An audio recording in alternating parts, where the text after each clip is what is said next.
Hello, नमस्ते, प्रणाम, हर हर महादेव। मैं आपकी बहन बिंदु मौर्य स्वागत करती हूँ अपने यूट्यूब चैनल पे आप सभी सम्मानित भाई बहनों का।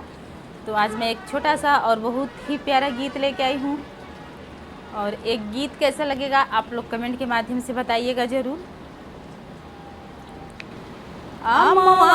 हुआ के झूमे डरिया, अरे हुआ के झूमे डरिया, तनी तकना बलमुआ हमार ओरिया, तनी तकना बलमुआ हमार ओरिया।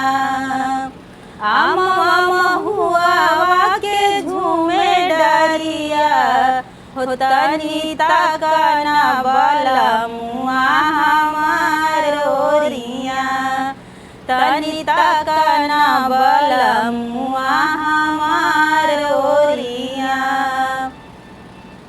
फरी गईले अम्मा को चाई गईले महुआ, फरी गईले अम्मा को चाई गईले महुआ, रसवा से भरी गईले कुल डरिया, जी रसवा से भरी गईले कुल डरिया, तनी तकना बलमुआ हमार ओरिया, तनी तकना बलमुआ हमार ओरिया।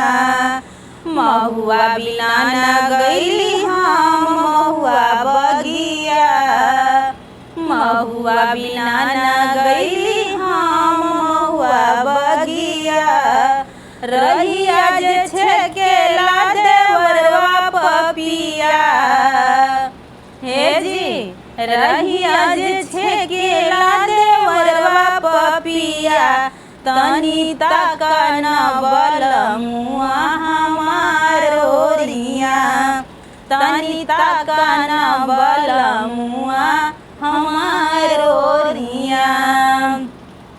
कोयल के बोली सुनी मन बउराई गईले, कोयल के बोला सुनी मन बउराई गईले, अरे नाही अइले हमारो बलम रसिया, जी नाही अइले हमारो बलम रसिया, तनी तकना बलमुआ हमार ओरिया, तनी तकना बलमुआ हमार ओरिया।